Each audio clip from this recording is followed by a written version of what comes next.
Tá. Bem, meus amigos, então, bom dia aí mais uma vez. Primeiramente, estamos aí em mais uma live aqui da Casa da Pesquisa Operacional. E, antes de mais nada, eu gostaria de agradecer a presença da professora Patrícia Froner, que gentilmente aceitou participar desse bate-papo, né? O que eu sempre falo, a ideia não a nossa lógica aqui, né, dentro da Casa da Pesquisa Operacional, não é um professor aprende, o outro ensina, e não, a verdade, a ideia é que todos nós possamos aprender juntos, né? A ideia é exatamente essa, é ser um aprendizado coletivo e colaborativo, né? Praticamente todo mundo que está aqui agora já veio aqui, já falou alguma coisa, né? O professor Éder, professor Davi, professor Simões, Cláudio, né? Enfim, para isso mesmo, é um espaço onde cada um chega e fala um pouco da sua experiência, fala um pouco. A Amanda já deu aula também para a gente lá no IME. Então, a ideia é essa, né? A gente popularizar a PO, a gente divulgar a PO, que é mal entendida, é mal empregada, isso quando é empregada, né? Porque na maioria das vezes das instituições nem é empregada. Então, os alunos não gostam de PO, aqueles que sabem alguma coisa não sabem aplicar direito, né? Mas isso, enfim, é justamente sobre isso que nós vamos conversar hoje, né? Por que isso acontece? Foi por isso até que eu convidei a professora Patrícia. Eu vi um post muito interessante dela no LinkedIn, falando, né? Ela falando sobre as formas, colocou lá a vida de inseto, como é que a animação, né? O desenho, a vida de inseto, que ela usou nas aulas dela e tal, e aquilo me chamou a atenção. Eu falei, pô, caramba, é disso que a gente precisa, né? Passa lá um filme, contextualiza, o aluno entende, né? O estudante entende para que está estudando aquilo, e aí o processo fica muito menos penoso, muito menos doloroso, né? Então, agradeço a professora Patrícia, agradeço aos demais também. Hoje, por incrível que pareça, tem mais professor do que... Tem aí o Éder, a Amanda, Davi, o professor Carlos, que está aí com a gente também. Então, acabou chamando a atenção dos professores, né? Então, eu agradeço aí a presença dos demais, né, que nessa manhã de sábado está participando. Eu vou passar muito rapidamente algumas informações sobre as nossas atividades, para quem tiver interesse em acompanhar, né? Nós temos aí atividades rigorosamente toda semana, temos aí uma, duas, às vezes 3 lives toda semana. Normalmente, durante a semana, nós fazemos às 20 horas, para dar tempo do pessoal chegar do trabalho, participar e tudo mais, né? E aí, final de semana, eventualmente, eu marco às 10, como aqui está sendo hoje, né? Mas isso eu vou falar aqui rapidamente, para quem quiser acompanhar. Então, nós temos aí o nosso site, que é o www.casadapesquisaoperacional.com, e lá nós temos algumas informações iniciais para quem quiser acompanhar as nossas atividades, né?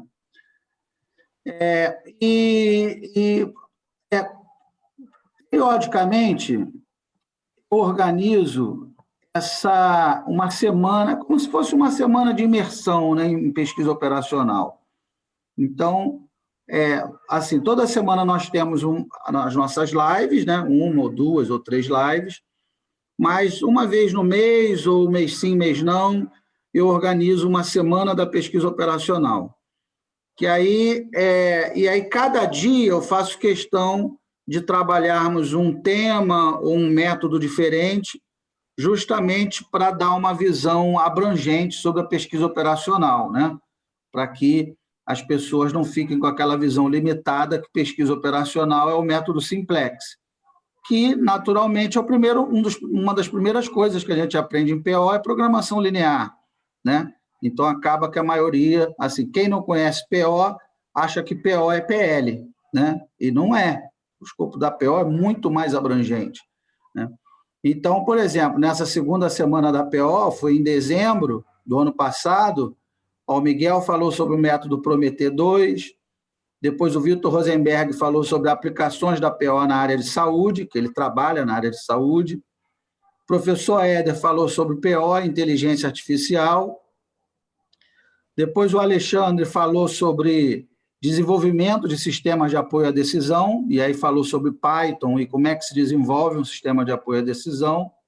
E aí, no final, eu que entrei junto com o Tiago, falando sobre problemas de programação linear, né? Depois tivemos aí a terceira semana da PO, já foi depois do Carnaval, em janeiro não tivemos, aí em fevereiro organizei uma terceira semana, também bem diversificada, né?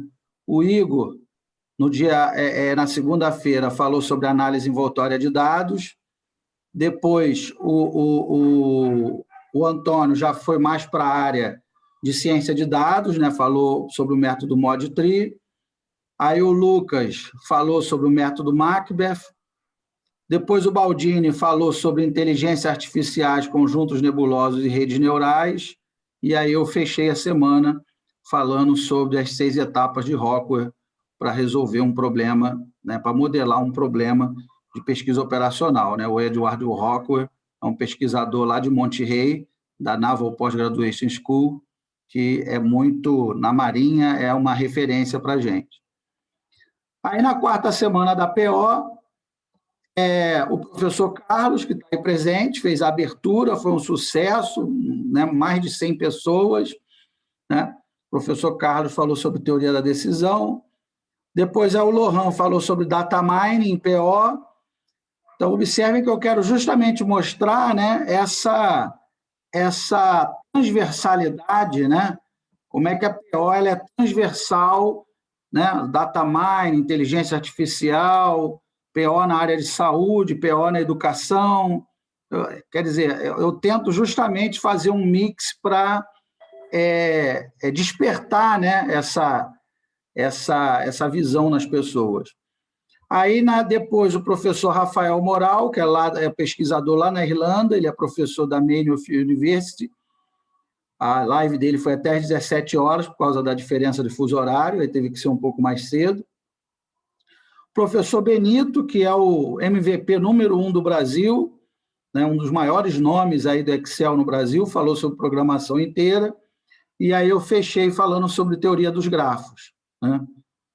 E a nossa última semana da PO, que aconteceu no início do mês no final de junho, início de julho, o professor Benito falou sobre otimização multiobjetivo, depois o Baldini falou sobre machine learning na gestão de riscos, depois o Aiosa falou sobre o método do ponto de equilíbrio, depois veio o Alessandro Trovato e falou sobre matrizes dinâmicas e gestão de projetos. O professor Éder, que está aqui conosco hoje também, falou sobre o método da máxima verossimilhança.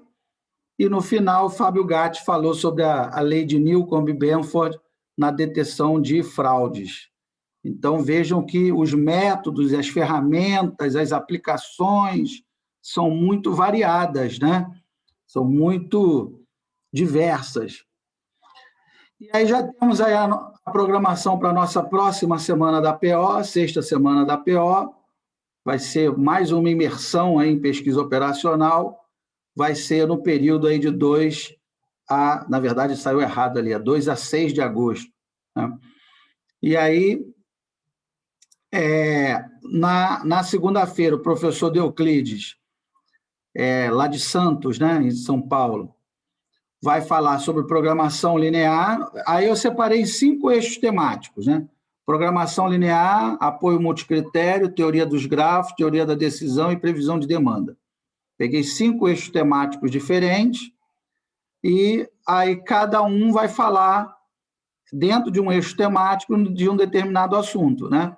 Então, o professor Deoclides, dentro de programação linear, vai falar sobre problemas de programação linear e o método Simplex, e vai usar o Excel.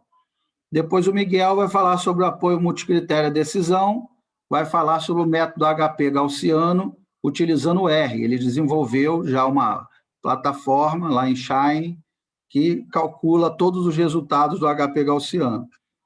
Depois o Tiago vai falar sobre teoria dos grafos, né? A parte básica de teoria, conceitos básicos de teoria dos grafos, usando o R também. Depois eu vou falar sobre métodos de tomada de decisão sobre incerteza, utilizando o Payoff Matrix Web, que foi um software que nós desenvolvemos aqui no Instituto Militar de Engenharia. E aí o Cláudio vai fechar a semana falando em previsão de demanda, e aí ele vai falar sobre as médias, né, as medidas de tendência central, média aritmética, simples, ponderada, média móvel, é um assunto que está super em voga, né, até por causa aí do Covid, todo dia a gente escuta falar em média móvel, utilizando o R, né? Inclusive ele já deu essa aula utilizando o R, foi uma aula muito bacana. Então essa é a nossa programação aí, então já reservem aí, save the date, né? A primeira semana aí de agosto é a nossa programação, sempre às 20 horas, tá? E fora essa semana da PO, fora as lives semanais e a semana da PO, eu organizo assim uns eventos meio malucos, meio temáticos, né? Tivemos aí essa semana a oficina de isomorfismo de grafos, que eu fiz com o pessoal, bem, né, uma atividade bem mão na massa, bem prática, todo mundo participou. E no dia 21, essa semana que vai entrar agora, nós teremos aí uma roda de conversa, o professor Carlos, né? O professor Simões está aí presente, vai participar, o professor Éder, a Natália, que está fazendo mestrado comigo lá no IME, e aí nós vamos discutir nessa roda de conversa quais as perspectivas do profissional de PO, né? Porque às vezes a pessoa fala assim, tá bom, vou fazer um mestrado em PO, um doutorado em PO, e aí, eu vou ser professor? É só isso que tem para... quais são as minhas perspectivas, né? Aonde que eu posso trabalhar, além de dar aula? Né? Então, eu lembrei dos meus alunos agora, né? Meus alunos falam, professor, o senhor trabalha além de dar aula? Eu falo, eu trabalho, além de dar aula, eu trabalho. Né? Então, então, nós temos aí esses eventos e todas esses encontros, essas lives, elas são gravadas e disponibilizadas lá no nosso canal, no YouTube. Eu vou mandar esse link aqui enquanto a professora Patrícia estiver falando. Todas essas lives são gravadas e disponibilizadas lá no nosso canal, no YouTube. Nós já temos centenas de vídeos lá, método HP, método Electri, método TOPSIS, e eu sempre sigo essa lógica, eu explico o método todo fazendo os cálculos à mão, né? Equação por equação, depois eu mostro as possíveis aplicações, é tão importante quanto conhecer o método é saber para que ele serve, né? E depois de mostrar as aplicações, normalmente eu mostro alguma ferramenta ou algum software que eu desenvolvi lá no IME com os meus alunos, ou uma planilha de Excel, ou alguma biblioteca em Python. Eu sempre gosto de mostrar alguma ferramenta que facilite a manipulação, né, o trabalho, eu não gosto da palavra manipulação, né, mas o trabalho com esses dados, né? Aí, que mais? Acho que era só isso, né? Aí temos aí nossas lives no Instagram também, né? Esse aí foi uma live lá do Alex, que ele falou sobre a aplicação da AMD no setor securitário. Ele foi meu aluno, ele efetivamente aplica os métodos, ele trabalha numa grande seguradora, né, nacional. E aí nós temos o nosso grupo no Telegram, eu vou mandar o link também, e nesse grupo eu mando os links das nossas lives, até para facilitar, né, que é só você clicar no link e já acessa. É o nosso principal canal de comunicação, e por aí eu mando dicas de livros, descontos em cursos, vagas de emprego, vagas de estágio. Então, é um canal interessante de comunicação. E, como eu sempre falo aqui, né, A ideia não é dar um curso de PO, fazer uma live sobre PO, a ideia não é essa. A ideia é a gente criar um ecossistema em torno da pesquisa operacional, né? E aí nós conhecemos outras pessoas que têm o mesmo interesse, né? O professor Sileno, a professora Amanda, né? E o professor Éder conheceu o Igor, poxa, eu posso usar isso na minha tese. A ideia é justamente, a ideia é essa, é criar um ecossistema em torno da pesquisa operacional e, principalmente, torná-la acessível para todo mundo que quiser aprender, né? Porque, infelizmente, hoje ela não é acessível para qualquer pessoa, ainda não, né? É o que nós estamos tentando fazer, né? É o que eu sempre falo, se o gerente lá do mercadinho, do bairro, quiser aplicar, eu quero aplicar o método TOPSIS para escolher né, uma máquina, ele consegue? Ele tem acesso a esse método? Hoje ele não consegue, né? Porque os métodos eles estão aonde? Eles estão presos ou na academia ou nas grandes corporações, né? Se ele quiser, quero aplicar o método TOPSIS, né, aqui no meu mercadinho, onde eu sou gerente, ele não consegue, ele não tem acesso a esse conhecimento, né? Por quê? Porque só sabe aplicar o método TOPSIS ou quem está fazendo um mestrado e doutorado em PO, em alguma universidade, ou quem faz parte de alguma grande corporação, né? Por exemplo, eu sei que a Petrobras tem um grupo de PO, né? A Vale tem um grupo de PO, a Disney tem um grupo que só estuda a teoria das filas, que a fila é um problema na Disney, né? Então quer dizer, a PO ela fica restrita a isso, à academia e a grandes corporações. E eu penso que a gente precisa reverter isso, né? A gente precisa disseminar a PO e torná-la acessível para todo mundo que quiser utilizar esses métodos, utilizar, né, essas técnicas de estruturação, enfim, né?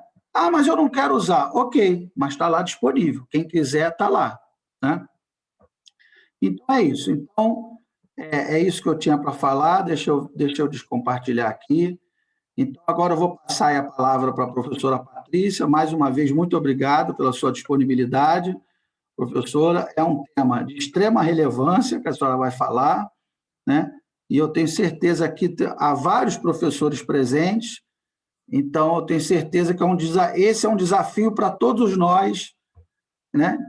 Para mim também, como trabalhar a PO de uma maneira lúdica, de uma maneira contextualizada, porque, por mais que a gente tente, inevitavelmente, às vezes a gente acaba errando na mão, ou dando uma prova que ninguém entende nada, ou fazendo uma aula, como a senhora mesmo comentou aqui nos bastidores, né? Quem está assistindo tem a impressão que está ouvindo outro idioma, né? Eu acho isso muito ruim, né? Você ir lá dar uma aula para 20, 30 pessoas em que ninguém está entendendo nada, quer dizer que a sua aula é completamente inútil, você está ali falando para as paredes, né? Qual é o seu papel ali como educador? Você está educando quem? Se ninguém consegue entender o que você está falando, né? E tem professor que fica feliz com isso. Eu acho isso uma distorção enorme, né? Porque como é que o professor pode ficar feliz da turma inteira e ninguém está entendendo nada? Isso chega a ser doentio, né? Eu penso assim, eu fico feliz quando todo mundo entende tudo, faz a minha prova e tira 10. Aí eu fico feliz, né? Agora, se ninguém entende nada, todo mundo tira 0, quer dizer que o problema não está com os alunos, está comigo. Eu que sou um péssimo professor, né? Eu que não estou sabendo motivá-los. Eu penso assim, né? É uma particularidade minha, respeito quem pensa diferente, né? Enfim, né? A gente vive num país democrático, mas assim, eu tenho essa visão do processo, né? Eu fico contente quando todo mundo... Eu acabei agora de dar uma disciplina com o professor Simões, na UF, eram quase 30 alunos, nós ensinamos mais de 20 métodos, e os 30 alunos, todos eles conseguiram entregar um trabalho aplicando algum dos métodos que nós ensinamos. Então, isso me deixa muito feliz, porque, né, se o aluno for capaz de identificar um problema, escolher um método e propor uma solução, quer dizer que efetivamente eles se apropriaram daquele conhecimento, né? Então, isso me deixa muito contente. Então, Amanda, eu sei que trabalha assim também, professor Éder, professor Carlos, e a nossa preocupação é que realmente o estudante aprenda e consiga aplicar num problema real. Tá? Então, mais uma vez aí, muito obrigado e vamos lá, vamos começar o nosso bate-papo. Vamos sim. Muito obrigada pelo convite, professor Marcos. Eu me sinto assim, extremamente honrada, porque eu estou retomando para esse mundo e realmente assim o convite me pegou, me deixou realmente muito feliz. Eu consigo compartilhar aqui, professor? Consigo, né? Consegue? Peraí. Consegue. Vai lá em Share Screen, aí é só escolher. Agora foi. Foi, isso. Aí. Muito bem. Bem-vindos todos vocês. Muito obrigada por esse momento que nós vamos compartilhar ideias e eu tenho certeza que eu vou sair daqui aprendendo muito mais, né? Esse é o meu momento de aprendizagem, com certeza. Conta um pouco da sua história. Acabou que a senhora contou nos bastidores e aí... Eu contei alguma coisa, mas eu vou isso, como é que foi, como é que você, né, começou a estudar e tal, seu contato com o PO. Conta um pouquinho da sua história para a gente. Bom, eu fiz um roteirinho para nós aqui, que é o seguinte, ó, quem sou eu? Quem é a Patrícia? Os relatos de experiência quase morte com pesquisa operacional que eu tenho ficado nos últimos tempos. Você sabe com quem está falando? Didática, sua linda. Tia, dá para aprender brincando? O que tem dentro da caixa de ferramentas da Wendy? Da Wendy. E depois, né, claro, merchan, em que eu posso te ajudar? Mas, para conhecer um pouquinho da Patrícia, eu acho que eu tenho 4 palavras que elas me definem totalmente 100% do tempo. Eu sou curiosa e estudiosa. E eu sou explicadora e simplificadora. E eu também sou educadora e administradora. São as minhas paixões.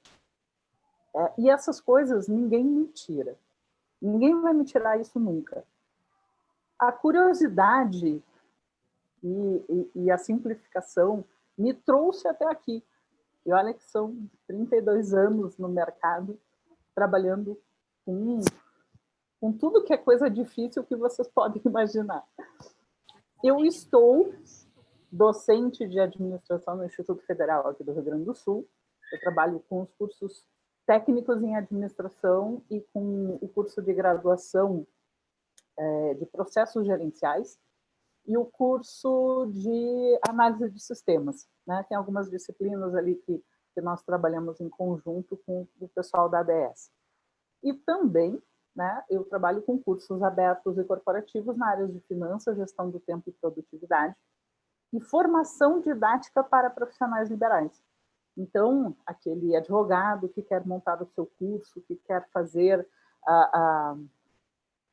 que quer ensinar, que quer dar aula, e que num primeiro momento não tem uma formação pedagógica, eu consigo auxiliar ele para que ele possa fazer aquela parte burocrática que todos nós temos que fazer, que é fazer o plano de aula, elaborar exercícios, definir o grau de dificuldade do ensino na hora de elaborar a prova, enfim.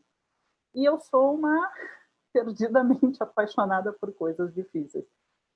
Coisas difíceis, eu vejo que é uma expressão que eu uso para aquela coletividade, né? Se a gente perguntar para todo mundo o que é uma coisa difícil, é matemática, é estatística, é informática, é programação, é lógica, é economia, é PO, sei lá, análise de sistemas. E porque a gente conseguiu chegar até aqui porque nós temos um talento. Dentro daquelas 8 inteligências, né, que o Goleman fala, e que, na verdade, é um estudo até de um outro pesquisador, o Goleman ele fala sobre a inteligência emocional, mas a gente tem vários tipos de inteligência. E aí a gente fica, muitas vezes, dizendo assim, Ah, mas olha só, o Neymar e o Einstein, quem é mais inteligente? Depende da habilidade que eu estou vendo. O Neymar, fisicamente, gente, eu não gosto de futebol, nem tenho televisão. Faz muito tempo que eu não assisto nada. Mas vamos pegar Cristiano Ronaldo, que é normalmente visto como um grande jogador e ganha prêmios, tudo. Qual é a habilidade do Cristiano Ronaldo e do Einstein? Eu não tenho como comparar, porque são coisas muito diferentes. Isso me lembrou uma frase do Einstein, né, que a senhora citou, que ele fala, né, se você julgar um peixe pela sua capacidade de subir em árvores, você vai passar a vida inteira achando que ele é um idiota, né? Então, é exatamente isso. Cada um tem uma inteligência, né? Cada um tem uma competência mais desenvolvida e a gente tem que procurar tirar o melhor de cada, né? O melhor de cada um, né?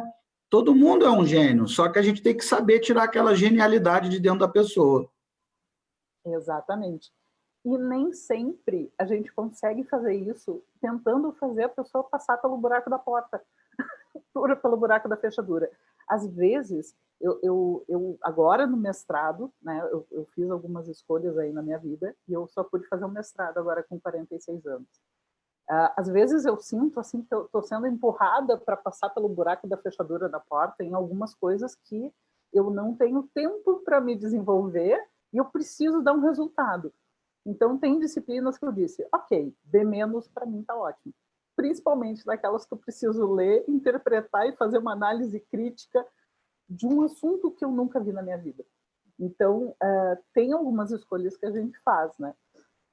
Bom, tecnicamente falando, e depois eu vou disponibilizar para vocês, eu peço para o professor repassar a todos o PDF. Quando você clica aqui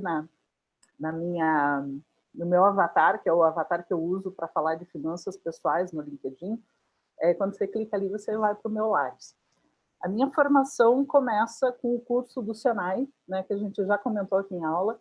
Eu fiz mecânica industrial, eu comecei com 13 anos, meu pai teve que ir nos juizados menores, porque eu arrastei o velho porque eu queria entrar no curso. E lá eu descobri esse mundo da mecânica, esse mundo não deixa de ser da lógica, da matemática, porque a mecânica ela envolve tudo isso. E eu nunca me senti assim um gênio, eu nunca fui a melhor aluna, a aluna nota 10, mas eu sempre tive uma paixão que os outros não tinham. E isso é uma coisa muito importante. Às vezes, o aluno ele não tem, né, ele não consegue nos acompanhar, mas ele está ali insistindo. E eu tive grandes mestres que me auxiliaram nessa jornada. Então, aqui a gente já comentou, eu trabalhei com CNC, fui programadora de CNC, uma paixão da minha vida. Até hoje eu fico lá, G1, G2, M30, G0. Então, são coisas assim super, super bacanas que até hoje eu pego, às vezes eu pego uma peça qualquer, eu pego aqui sei lá, eu tenho um timer aqui. Não pense que eu não pego e de vez em quando dou uma medidinha e faço aqui é um negócio muito bacana. Então, esse desafio de aprender coisas sempre foi muito importante para mim. Eu estudei, eu entrei na faculdade numa época que ou tu trabalhava ou tu estudava, ou tu tinha muitas condições, a tua família tinha uma realidade financeira diferente, em que alguém podia pagar os teus estudos. Então, em 92, eu entrei na primeira turma de mecatrônica que teve aqui no Rio Grande do Sul, que era na Unicinos. E, gente, eu tirava 10 em física, no ensino médio, tirava 10 em matemática, chego lá e na primeira disciplina de física eu tiro 2 zeros, e o professor ainda me bota 2 coraçõezinhos, porque eu era a única menina da sala. Tinham 40 e poucos alunos, eu de menina, e aí no quadro, o meu nome, 2 coraçãozinhos com 2 zeros. Mas eu não fiquei chateada, porque eu vim de uma realidade de escola pública, de poucos recursos, tudo, e eu vi que Alguns alunos que vieram de escolas particulares, que vieram de uma outra realidade diferente da minha, também tiraram 0. Aí eu fiquei um pouco mais tranquila, eu não me senti tão mal com aquilo. Infelizmente, não pude continuar o curso, porque de uma em uma disciplina é muito complicado de você estudar e concluir uma faculdade. E eu comecei a dar aula de informática. Eu fui convidada para dar aula de informática no Sistema S, e ali eu tive muito contato com o ensino da informática.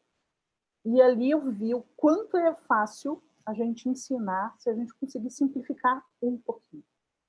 Muitas vezes, imagina, eu já estava acostumada com a indústria, eu já estava acostumada com o sistema Lean, eu já estava acostumada com uma série de coisas, e eu começo a dar aula naquele ritmo. Então, tu começa a falar e todo mundo te olha como se tu estivesse falando um outro idioma. E aí tu vê assim, só um pouquinho, mas eu dou, bem como você falou, professor, eu dou um exercício, ninguém consegue fazer, eu explico, ninguém consegue entender. O que está acontecendo? E aí, o que aconteceu? Eu comecei a rever a forma como eu estava explicando. A gente torce o nariz para a pedagogia. Isso é um negócio assim que eu torço o nariz. Eu torço. Eu tenho 2 formações pedagógicas, eu tenho habilitação para trabalhar desde o ensino fundamental até o nível superior. Mas quando a gente consegue entender que as pessoas aprendem de formas diferentes, que a gente construir o conhecimento em cima do alicerce da vida, da experiência, dos conhecimentos dessas pessoas, a gente consegue atingir o nosso objetivo, o nosso propósito de professor, que é ensinar, que é justamente auxiliar as pessoas a sair de um nível e chegar em outro, a se desenvolver, a criar habilidades cognitivas para entender aquilo que nós estamos ensinando. E a gente pode, sim, exigir, a gente pode falar termos técnicos, a gente pode dificultar as coisas no bom sentido, porque eu sei que aquele aluno é capaz de superar esse desafio, mas ele primeiro tem que ter uma base, ele tem que ter um acesso ao conhecimento básico. E aí, aí entra o nosso desafio. Como falar de PO, como falar de estatística, e aí a gente pode abrir o leque aqui para todas as coisas que o pessoal foge e torce o nariz. Eu estudei, depois quando eu retornei para a vida acadêmica, eu estudei gestão financeira, administração, eu tenho uma formação pedagógica para cursos técnicos, eu sou especialista em produção e logística, que na verdade são 2 cursos, né? Engenharia de produção e operações logísticas. Eu tenho um MBA em gestão de projetos, um em gestão de processos. E quando cheguei, né? Agora eu entrei no mestrado, eu fui fazer um teste, falavam que era tão difícil entrar no mestrado, e eu disse assim, olha, eu vou testar, né? Ver. E caiu um edital de um mestrado em gestão de organizações públicas. E eu assim, uau, nada a ver comigo. Fiquei pensando, vou fazer o quê lá? Eu vou fazer para ver como é que é. Só que nesse ver como é, eu acabei passando. E eu disse, eu não posso perder essa oportunidade. Mas o que eu encontrei? Uma linha de pesquisa em inovação, que é justamente otimização de processos, pensamento enxuto nas organizações públicas, sistemas em organizações públicas. Então, eu consegui encaixar todo o meu conhecimento, toda a minha vivência, toda a minha experiência nesse mestrado. E isso vai ser um negócio muito, muito legal para mim. Vendo todo esse tempo que eu já estudei, eu podia ter parado. Eu disse, chega, eu não vou estudar mais. E o mestrado até, porque eu quero começar realmente a fazer pesquisa, quero fazer doutorado, quero fazer pós-doc. Filhos já estão grandes, agora podem se virar. E eu voltei para fazer formação pedagógica em matemática. Porque eu sofri tanto, gostando de matemática, eu sofri tanto para aprender, que eu resolvi voltar a estudar, voltar para a graduação. Eu resolvi voltar para aprender a ensinar matemática de um jeito acessível, para que as meninas possam entrar para esse mundo da matemática. tem meninas que são verdadeiros gênios e que não são... Os professores não enxergam no ensino médio, no ensino fundamental, não estimulam, elas não são estimuladas, não há Olimpíada de Matemática, não há nada que a escola proporcione para essas meninas saberem que são boas naquilo. Então, aqui em casa, uma escola, é praticamente uma república, que tem 4 estudantes aqui, e são professores. Né? O meu filho faz letras, o meu marido faz horticultura, mas quer ser professor também. Eu sou professora desde 96. E a nossa paixão por educar é justamente para tirar as pessoas da realidade que elas estão vivendo hoje. Às vezes é uma completa ignorância, às vezes é uma completa falta de recursos, e eu sei, porque eu sou a prova de que a educação consegue transformar não só a pessoa, mas a realidade da pessoa. E a comunidade à sua volta. Quando eu consegui me formar, logo em seguida, meu irmão se formou em engenharia mecânica, meu irmão fez física, minha mãe se formou em artes, meu pai é gestor ambiental. Meu pai voltou para a faculdade com 66 anos. Então, eu digo que eu contaminei a galera, porque todo mundo se animou a estudar. Então, tu transforma a realidade, tu estuda, tu transforma. E aí, as experiências quase morte que eu tenho visto ao longo desse tempo é justamente quando eu falo que eu gosto de pesquisa operacional, quando eu falo que eu gosto... Olha, esse aqui é o mais novo, não é que seja o mais novo, mas é o que chegou há pouco tempo. Né? Tem um livrinho de mineração de dados aqui que eu estou dando uma olhada. E aí, o que acontece? Quando eu falo que eu gosto dessas coisas, aí, por exemplo, uma colega minha que é pedagoga e fez administração. Menina, quase morri para passar nessa disciplina de PO aí. Eita coisa difícil. Aí, hoje, eu tenho uma colega que faz um mestrado comigo, e ela diz assim, nós temos essa cadeira de otimização de processos, e ela diz, cara, eu morro estudando e não consigo acompanhar. É muito fora da realidade. E olha que o professor, ele é muito bom, mas mesmo assim, eu tenho, dos 22 alunos, 5 são administradores, o resto são tudo de outras áreas. E eu tenho também um amigo que é advogado que diz, não, olha, ele fez administração, ele passou assim, ó, com 6,9 em PO, porque teve alguém, porque era trabalho em grupo e eles conseguiam se dividir. Só fazendo um parêntese, professor. Vale. O professor Carlos, ele orientou uma aluna, a Adriana, doutoranda em PO, e doutoranda, que ela era pedagoga. Né? Ela é pedagoga concursada da Universidade Federal Fluminense, trabalha como pedagoga e fez o doutorado em PO. E na tese dela, eu participei até da banca, né? E na tese dela, ela apresenta um modelo novo. O professor Carlos está aí na área, ainda está aí, pode até comentar. Né? E aí ela apresentou, ela desenvolveu um modelo novo e aplicou para ser utilizado nas universidades federais. Né? Não, e tem coisas fantásticas que a gente consegue fazer com a PO, mas a gente tem que deixar o povo conseguir entender para ter ideia. Porque se Exato. a gente conseguir trazer o pessoal para cá, eles vão começar a olhar o dia a dia e ver, nossa, eu consigo aplicar aqui, consigo aplicar aqui. Isso aí. E aí nós conseguimos tirar a PO dessa prisão acadêmica que ela está hoje. Ela está numa prisão acadêmica. Quem quer, quem está estudando tem acesso. Concordo com a senhora. Quando está... o pior não é o seu Manuel da esquina querer aplicar PO no mercadinho e não saber onde encontrar. O pior é ele nem saber que isso existe. Nem sabe que existe. Nem sabe que existe. É verdade. Né? Hoje, o que nós temos é o POzeiro escrevendo para outro POzeiro ler. Aí eu me incluo, eu também faço isso. Né? Quando eu escrevo um paper, você escreve, eu escrevo para a Amanda ler o meu paper e entender. Eu sei que ela vai entender, que ela também é POzeira, Pô, só que aí quem não é do ramo não entende e continua alijado desse processo. Eu digo assim, ó, todos nós estamos certos em fazer isso, porque nós estamos construindo conhecimento, e isso é uma coisa que não tem preço. Alguém precisa construir conhecimento. Alguém precisa estar passos à frente para construir o conhecimento.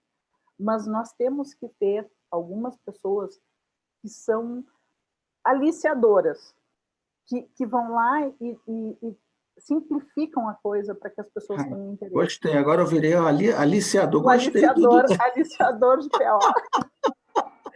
Eu virei um aliciador brasileiro de PO. E apresenta a ferramenta, a matéria, o conteúdo, de forma compreensível. Eu não estou dizendo que é fácil. Não estou dizendo que é para ensinar de jeito fácil. Eu estou dizendo que é para a gente procurar uma forma que as pessoas compreendam. E é esse o nosso desafio. Esse é o grande desafio. E eu me incluo nele. Eu também preciso, muitas vezes, fazer todo um estudo para ver como eu vou explicar de forma fácil, para que as pessoas possam vir, possam começar. Quando eu coloquei o título, você sabe com quem está falando, não era carteiraço, tá, gente? Esse título, na verdade, é para que a gente conheça o nosso aluno, para que a gente consiga verificar, mesmo em sala de aula, eu sei que é pouco tempo, eu sei que é um curto espaço de tempo no ano e também diariamente para a gente trabalhar com os nossos alunos, mas muitas vezes a gente precisa entender duas coisas. Qual é a inteligência que esse aluno tem? Qual é a facilidade que ele tem? Qual é a coisa que faz parte da vida dele? Então, aqui eu coloquei um exemplo bem distinto, que é o João que gosta de escrever e a Maria que gosta de calcular. E a gente tem esses casos, né? Eu digo, eu consegui fazer uma coisa completamente diferente. Me sinto vitoriosa como educadora, porque o meu filho mais velho, ele estava na dúvida se entrava em matemática, em física ou em letras, porque ele se dá bem nas 3 disciplinas. Então, eu consegui desenvolver essas coisas tão antagônicas num aluno é um negócio, eu realmente me sinto muito, muito feliz com isso, né? Eu acho que não feliz, não, é feliz e despreocupada, que a vida dele não vai ser tão complicada, né, com os estudos. E aqui também tem uma coisa muito importante para a gente entender, que é como o nosso aluno aprende. Isso é uma coisa básica, todos nós conhecemos, mas eu trouxe realmente para a gente reforçar isso aqui. Nós temos, e isso não importa o nível, não importa se é no pós-doutorado, se o cara está na Alemanha, se o cara está no berçário. As pessoas aprendem visualmente, né? Tem os visuais, os auditivos e os sinestésicos. Os sinestésicos, eles precisam fazer exercício. Então, muitas vezes, se a gente explica alguma coisa e não dá exercício em aula, esse aluno ele vai ter dificuldade em entender. Mas na hora de fazer o exercício, eu preciso realmente cuidar o grau de dificuldade, para que seja um grau de dificuldade crescente na minha avaliação. Eu vejo que... Eu me lembro da primeira cadeira de estatística, não, de economia que eu fiz, que de 63 alunos, 7 passaram, o resto ficaram em exame. No dia de fazer o exame, a única coisa que eu sabia era meu nome e a data. E era a turma inteira, assim. E por mais que a gente estudasse, por mais que a gente fosse atrás, realmente era uma coisa muito fora da realidade para alunos de 18 anos que estavam entrando num curso de administração, por exemplo. Né? Não era o meu caso, mas era o caso dos meus colegas. Então, ter esse cuidado aqui, na hora de preparar o nosso material, na hora de ensinar, na hora de comentar, é importante que a gente consiga dar todos esses estímulos para que os nossos alunos possam se desenvolver e aprender melhor. Eu não quero ensinar padre a rezar missa, tá, gente? Mas é uma lembrança, é uma coisa que, às vezes, os temas são tão fáceis para a gente e que a gente pode acabar esquecendo que as pessoas que estão à nossa volta não conseguem acompanhar o nosso raciocínio. E esse é um problema que eu sinto nas finanças pessoais. Eu, como eterna explicadora, eu já vi tanta gente sofrer por causa de endividamento, e eu tive a experiência de trabalhar como voluntária num programa de educação financeira. E aí eu decidi, eu vou fazer com que a mulherada aprenda finanças, para que elas possam investir, para que elas possam ter autonomia. 70% das mulheres que sofrem violência doméstica não denunciam o agressor porque elas têm medo de morrer de fome, de parar embaixo de uma ponte com seus filhos. Nós vimos um tempo atrás um jogador de futebol que agrediu a mulher e disse: tu e teus filhos vão morrer de fome, porque é isso que acontece. Então, tu conseguir libertar as mulheres desse tipo de prisão é uma coisa importante. E eu faço praticamente um trabalho voluntário nessa área. E qual é o principal problema? As pessoas ligam para saber vão no banco para saber sobre um produto financeiro, vão numa corretora para saber sobre um produto financeiro, e aí elas levam uma enxurrada de termos técnicos que elas não... Chega um momento que elas nem conseguem escutar mais, que elas não conseguem entender, porque elas não pegaram nem o início, elas não sabem do que está falando. Poupança todo mundo conhece. E aí, todo mundo sabe o que é um CDB? Talvez a gente saiba, a gente está num outro patamar. A gente trabalha, a gente faz investimento, a gente pesquisa. Eu li esses dias um artigo fantástico ali sobre a tomada de decisão na área de investimentos, muito legal, usando, acho que foi o Sapelo M, que eu agora não estou lembrada. Foi o Sapelo M, foi aula. Então, foi. assim, eu li, é fantástico. Mas as pessoas não sabem o que é CDB, não sabem o que é renda variável. Então, não, isso a senhora está indo até muito além. Eu acho, assim, a percepção que eu tenho é que 90% dos brasileiros não sabe a diferença de juros simples para juros compostos. Não sabe. Não estou dizendo nem que não sabe calcular. Isso, então, deve ser 99%. Não é que não sabem calcular, é que não sabem a diferença entre juros simples e juros compostos. Por isso que pagam lá o mínimo do cartão e aí acabam se afundando num poço sem fundo.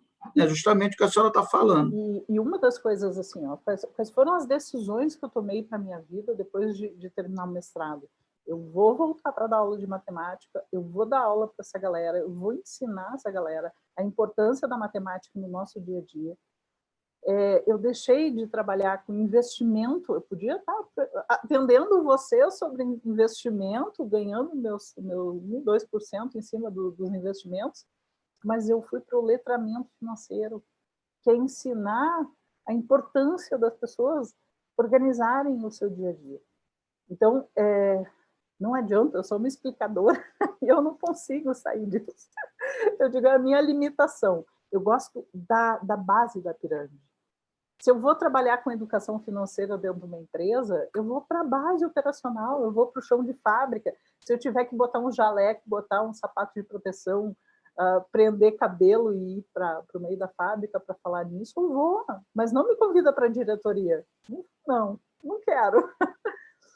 E aí, voltando para essa coisa da didática, quando a gente consegue encontrar formas de fazer com que o nosso aluno compreenda e construa o conhecimento com base na experiência de vida que ele tem, na experiência com outras disciplinas, é importantíssimo a gente usar as disciplinas que estão ocorrendo no semestre, as disciplinas que ele já passou, para que a gente possa ensinar os conteúdos complexos de maneira mais compreensível.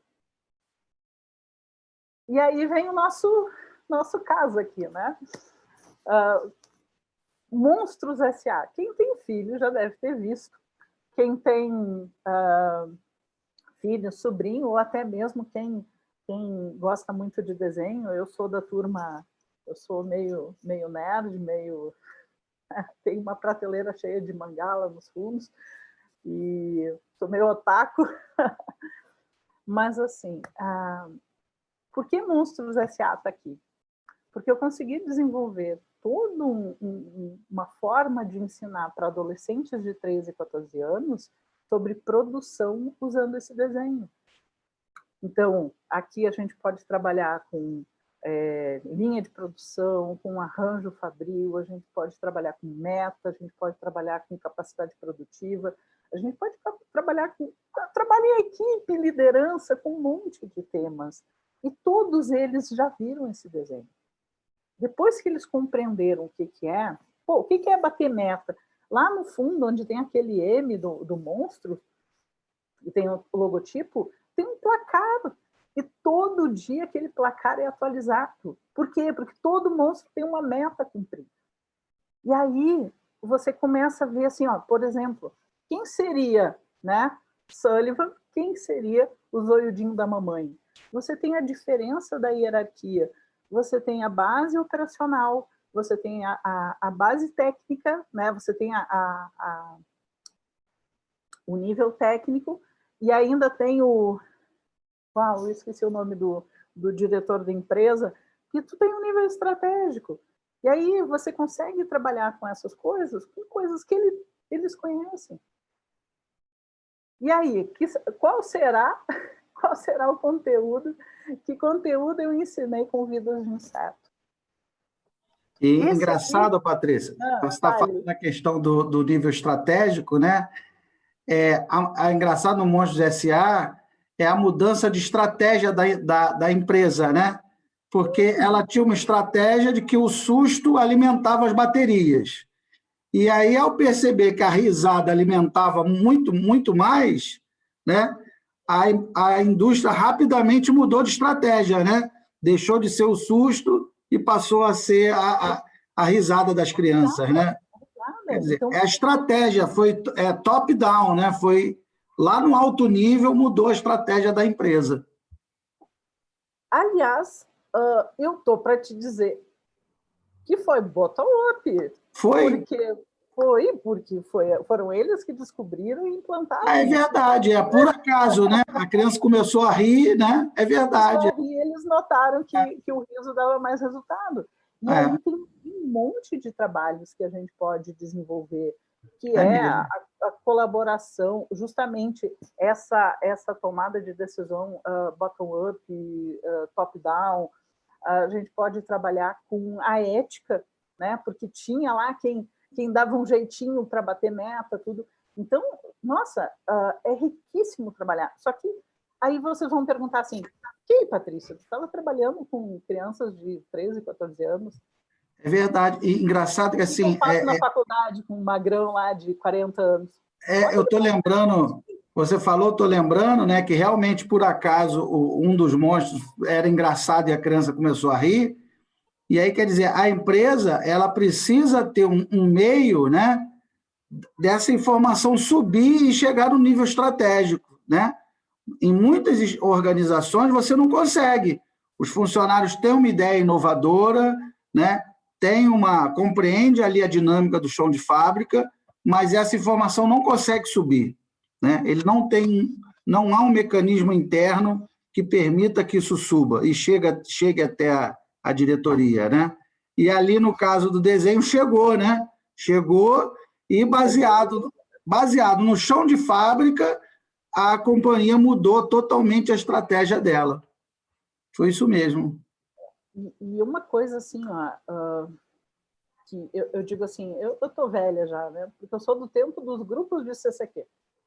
Eu sou do tempo que os operários se reuniam para falar sobre os problemas da fábrica e encontrar soluções. E essas soluções eram levadas à diretoria e eram levadas às equipes técnicas para verificar o que era possível implementar, o que tinha que ficar de lado. Quais ideias eram aprovadas e quais ficavam engavetadas porque não eram viáveis. E essa foi minha realidade em 89, 90. E hoje, que eu imaginei que isso estaria em todos os lugares, isso não existe mais. E as empresas estão arcando com custos, com manutenção, com uma série de coisas que poderiam ser evitadas.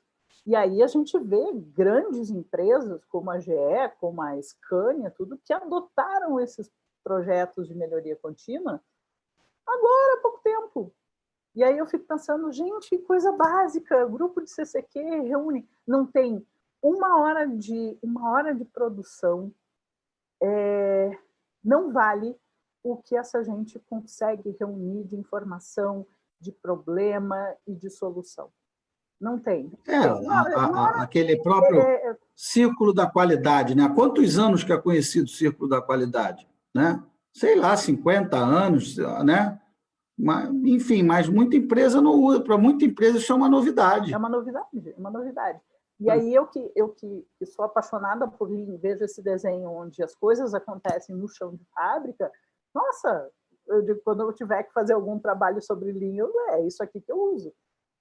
E aí vem o desafio, que é ensinar logística, que é mais produção, o pessoal até entende, mas logística. Como eu vou mostrar para eles um tema tão importante, tão, não digo na moda, mas é uma tendência muito grande, já vem há algum tempo atrás, eu acredito até que a logística talvez um dia substitua o curso de administração, de tão importante que ele é. Talvez haja uma diferença aí entre RH, não sei o que, tudo e logística.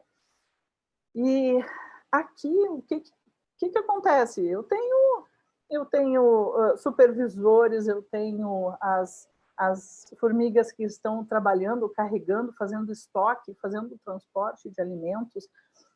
Tem toda uma hierarquia aqui também, tem toda uma rota que elas precisam fazer para encontrar. E aí o professor um dia desses a gente estava conversando sobre a colônia de formigas, que é um problema também, né? Que a gente pode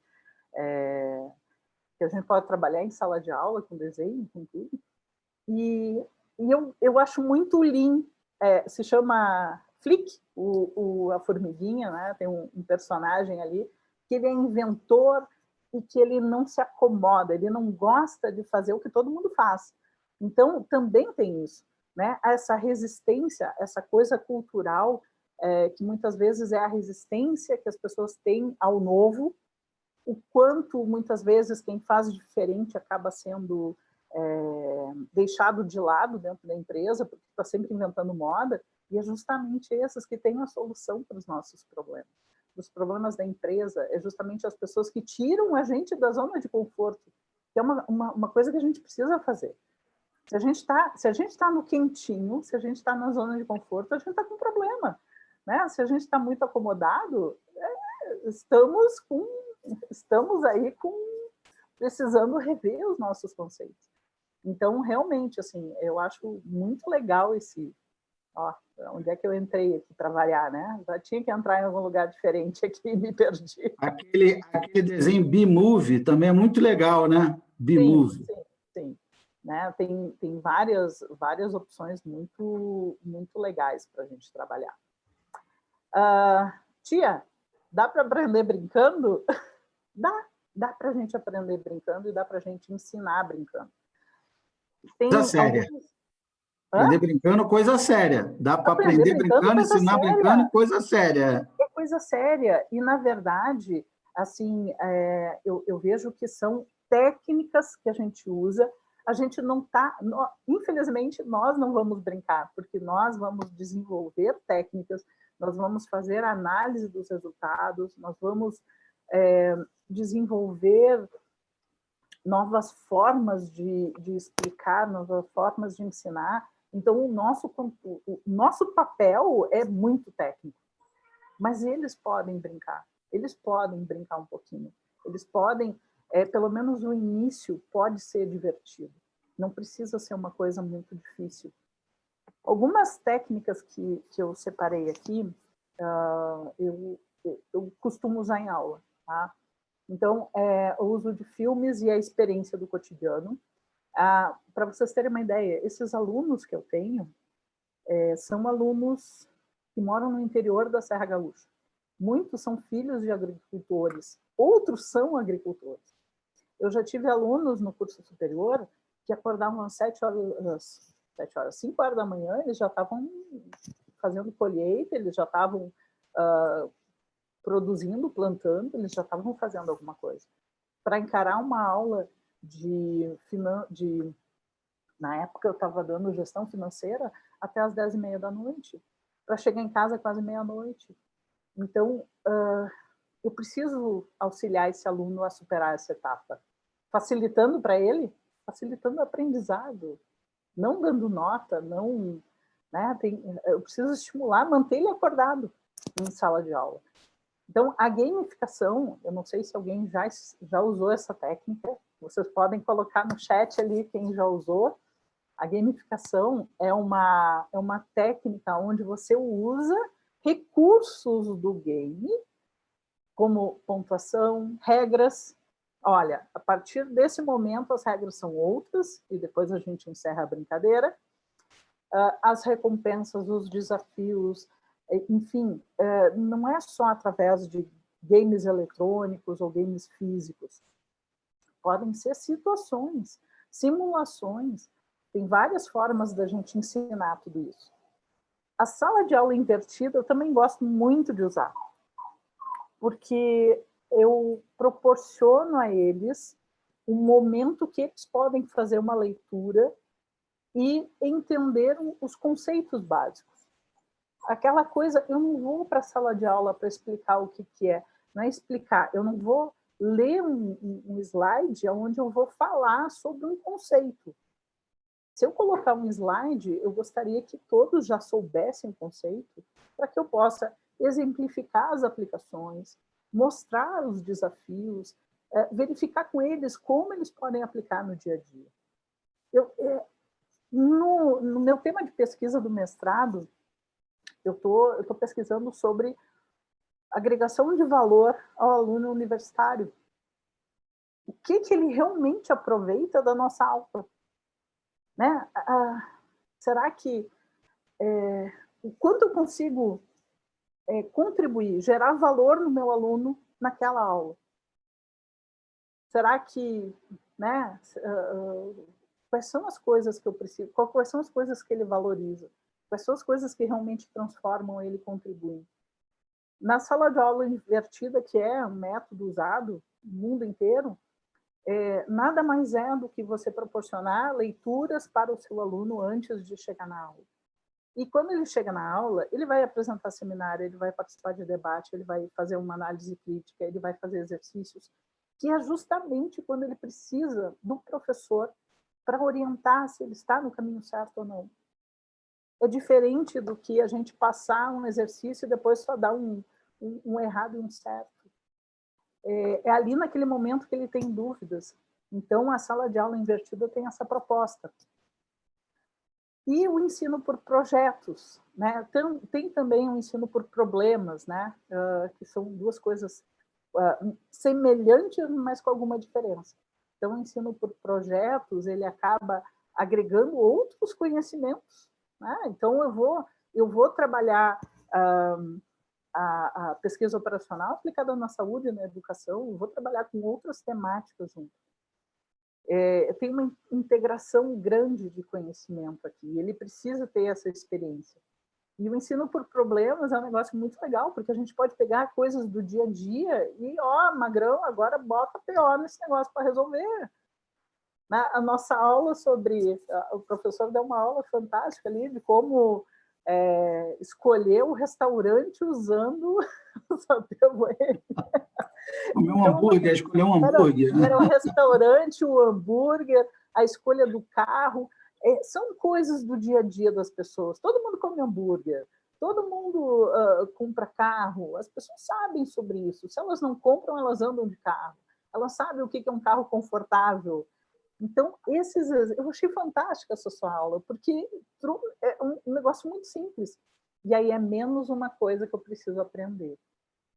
Eu consigo construir o meu conhecimento em cima de coisas que eu já conheço, e eu também consigo deixar minha mente aberta para aprender o método para aprender a ferramenta. Imaginem a minha situação agora. Estou fazendo uma disciplina de análise quantitativa. Minha pesquisa vai ser quantitativa. Nós temos que aprender a fazer a pesquisa, a usar o SPSS, e a gente precisa também aprender estatística, porque ninguém lembra mais. A estatística eu vi em 2008. Eu acho que eu, da turma ali, sou a que mais usa ainda. E aí, quando tu tem que aprender 3 coisas ao mesmo tempo, e não há uma divisão clara dos assuntos, onde o professor começa a falar, não, porque daí lá no aplicativo, tu clica aqui, faz aqui, não sei o quê, porque daí, quando tu vai fazer a pesquisa, para quem está explicando, é a coisa mais básica e na linguagem mais simples. Mas para quem está escutando, está os neurônios brigando para ver em que ele presta atenção. Então, É verdade. No outro dia eu vi isso que a senhora está falando é muito sério. Eu vi um vídeo de um professor explicando um método, né, falando, vamos supor que a senhora falou do exemplo do hambúrguer, né? Vamos usar aqui o método e tal, por exemplo, para escolher uma RP. E piriri, parará, tá, eu entendi, a aula foi ótima, mas aí depois eu estava pensando, né? Será que todo mundo sabe o que é um ERP? Nem todo mundo sabe o que é um Enterprise Resource Planning, né? Para a gente que, né, dá aula na área de produção, de administração, a gente sabe o que é o Enterprise Resource Planning, falou em ERP, já está no nosso sangue, né? Mas tem pessoas que não trabalham com isso, o advogado não trabalha com ERP, né? Uma nutricionista não trabalha com ERP, né? Então, aquilo para ela quer dizer, o método a pessoa já não entende. E aí o cara ainda pega um exemplo, né, para aplicação, que a pessoa também não faz a menor ideia do que é. Qual é a conclusão que ela chega? Isso, para mim, não serve para nada. Esse método serve para escolher ERP, né? E ERP, eu não trabalho com ERP, né? Ao passo que, quando a gente dá um exemplo simples e que todo mundo conheça, né? Pô, peraí, se esse cara usou para escolher um hambúrguer, dá para usar para qualquer coisa. Ele escolhe um hambúrguer, eu posso escolher um carro, posso escolher um equipamento, posso selecionar um médico para trabalhar aqui na minha clínica, posso usar em qualquer situação, né? Então, a gente tem que tomar muito cuidado com esses exemplos, que para a gente parece óbvio, mas para quem está assistindo não é óbvio. Esses tempos, eu estava explicando para um aluno meu que, assim, ele estava comentando da dificuldade que ele tem em determinadas matérias de cálculo.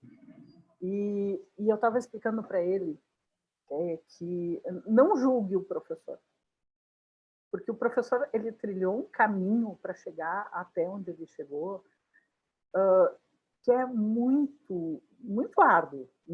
Fazer pesquisa no Brasil não é um caminho árduo. É para teimoso, é para teimoso. Eu vou fazer porque eu quero. Eu vou fazer, vai sair. É para teimoso, Exatamente. Vai sair porque eu quero. E eu estava explicando para ele, eu disse assim, o que acontece? Nós aprendemos a fazer 2 mais 2 usando a soma. Às vezes, o nosso professor, ele consegue fazer 2 mais 2 usando a Bhaskara. Um exemplo. E aquilo para ele é tão simples, se tornou tão simples devido ao grau de dificuldade que ele enfrentou ao longo da jornada acadêmica, e para ele aquilo é básico. Só que você está no início da sua jornada. Então, assim como nós precisamos compreender que o nosso aluno está no início da jornada, ele também precisa entender que nós estamos já num nível mais adiante do caminho. E por isso que muitas vezes a gente acaba usando termos, acaba dando explicações e dando exemplos que eles não sabem. E eu acho que a comunicação entra aqui como uma grande solução de parte do problema, que é o professor perguntar para o aluno, vocês entenderam? E ver aquelas caras de dúvida que aparecem. A gente sabe quando o aluno não entendeu.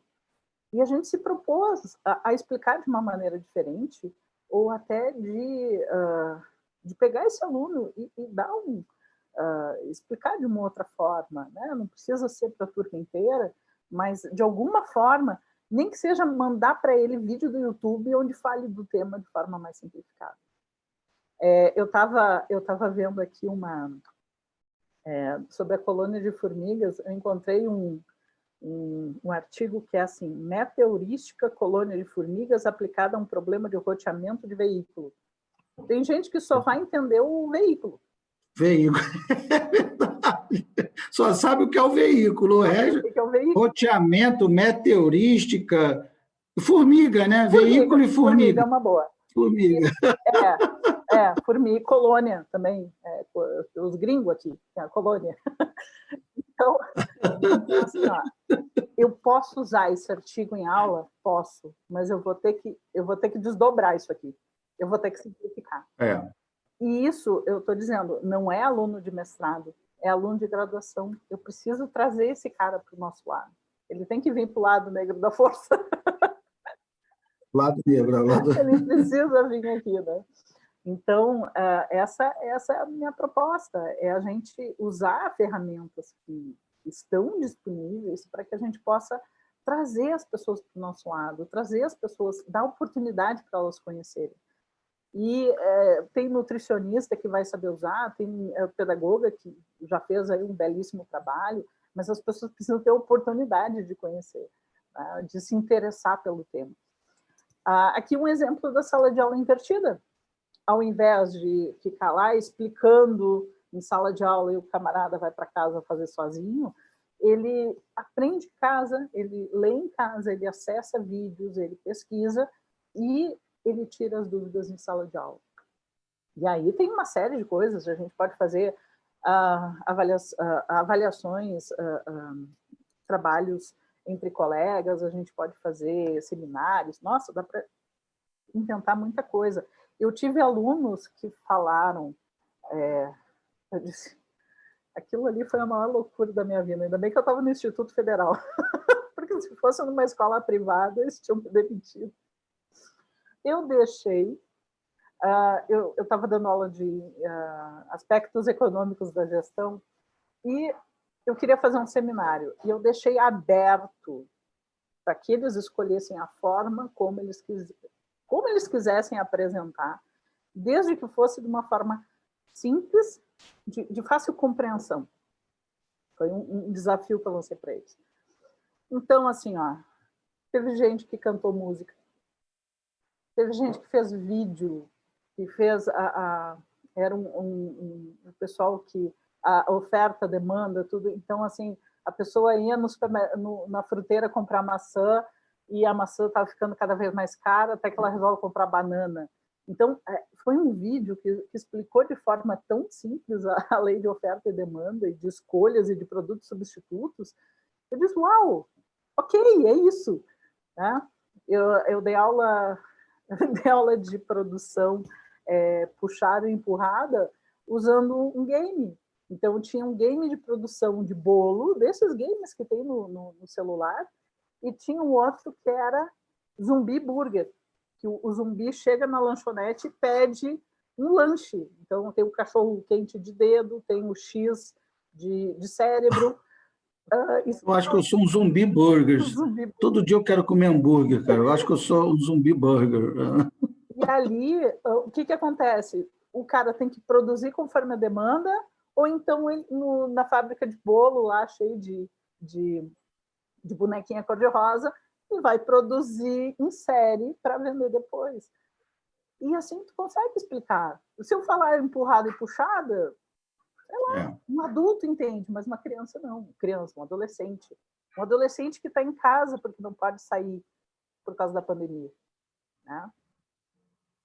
E aí, para praticamente encerrar o nosso pelo menos a minha parte, né? Vamos ver aí as contribuições dos colegas, mas a caixa de ferramentas da UEND, na verdade, o que é? Se vocês clicarem nessa caixinha de ferramentas, tem uma página da professora Wendy Carraro, que é uma doutora da URGS. A mulher é um espetáculo no que diz respeito à educação ativa, né, os métodos ativos de aprendizagem. Ela tem uma página com vários links de ferramentas diferentes que tu pode usar em aula, e ela usa na URGS e tem resultados fantásticos com seus alunos. Eu assisti uma palestra dela, fiquei encantada. E essa caixinha de ferramentas, ela tem uma série de... Isso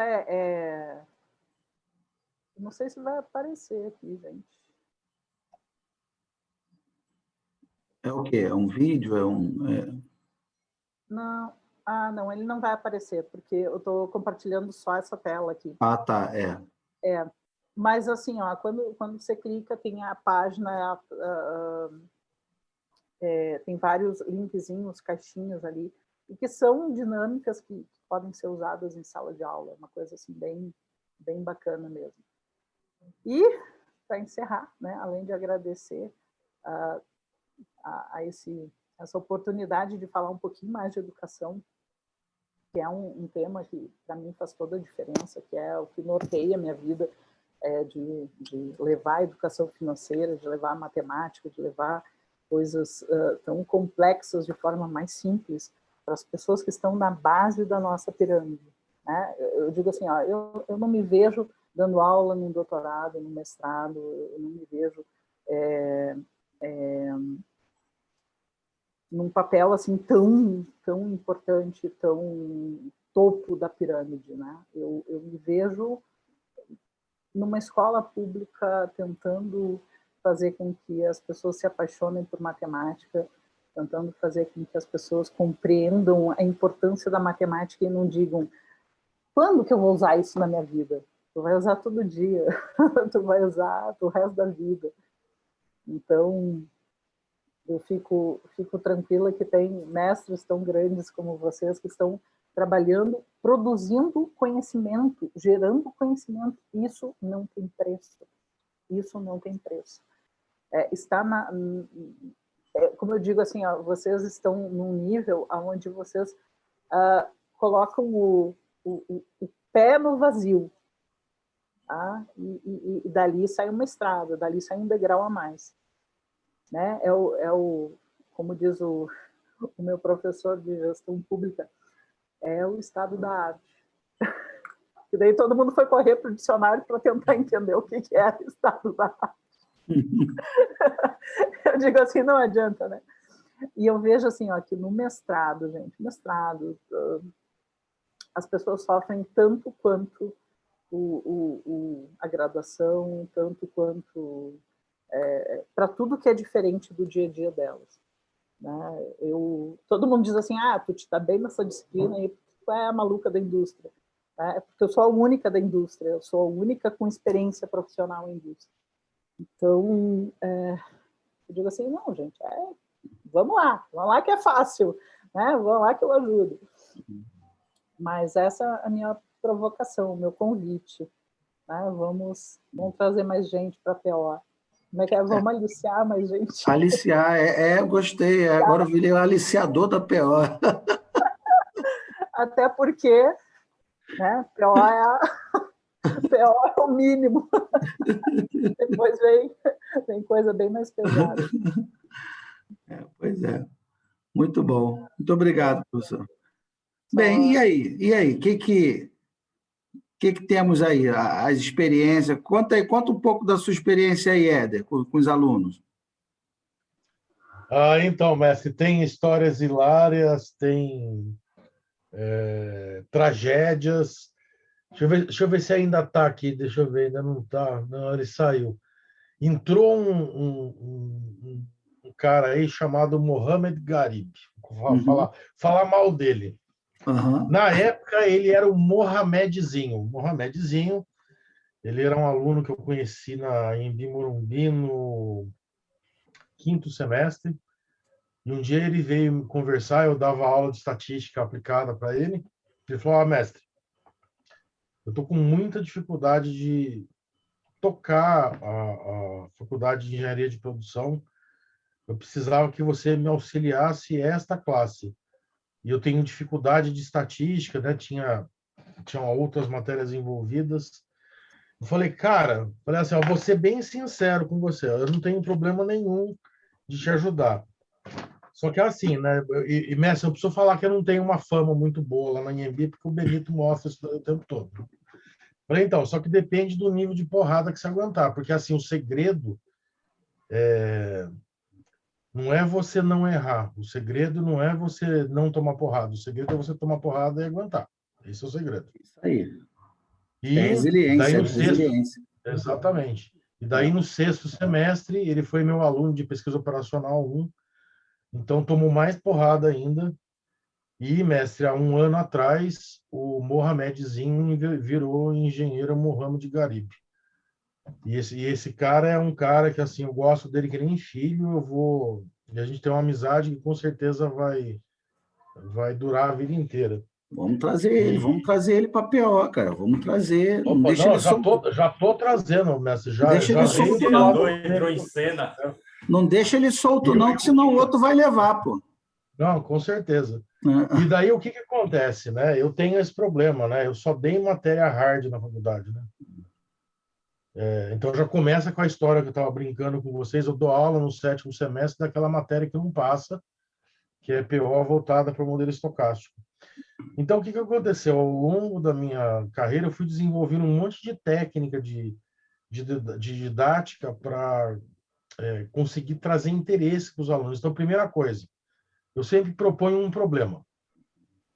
Nesse problema, eu explico como é que tiveram a ideia de resolver o problema. E daí eu falo, galera, isso aqui é pesquisa operacional. E um outro negócio que eu vejo também, que eu uso nas minhas aulas o tempo todo para quebrar o gelo, né, para o povo sair do pânico, um pouco tudo, que o mestre Marcos é mestre no assunto também, são os memes. Os memes, para vocês terem uma ideia, a gente chegou aqui na CPO a apresentar o Peozeiro Verde.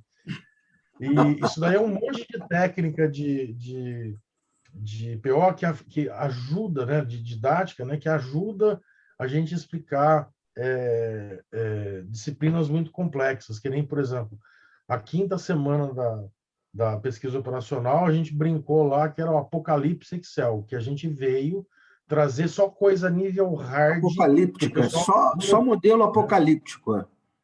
E assim, era só coisa que o pessoal jurava de pé junto que não dava para fazer no Excel. Então, eu acho que esse tipo de postura de nós, como educadores, é um negócio que ajuda muito. E assim, por exemplo, né, eu tenho um monte de história triste para contar, né? Sou professor de estatística e professor de pesquisa operacional. E de uns 3 anos para cá, eu tenho me enveredado, né? A minha base formal é engenharia de produção, mas eu tenho me enveredado por ciência da computação e data science. E daí eu vejo, né, a dificuldade que o pessoal tem. Eu tenho muito aluno que vem fazer pós-graduação comigo em data science, que ele chega na aula sem saber a diferença entre média e desvio padrão. E daí eu falo para o cara, então, cara, mas o que você está fazendo aqui? Não, sabe o que é? O meu chefe me mandou. Eu falei, então, mas você vai ter que ralar mais, que isso daí você não vai aguentar sequer chegar na 2ª ou 3ª aula. E eu tive um caso, há 1 ano e meio atrás, de uma menina que ela tinha feito administração com ênfase em gestão de pessoas. E veio fazer data science, sem saber a diferença entre média e desvio padrão. Aliás, ela não sabia nem calcular desvio padrão.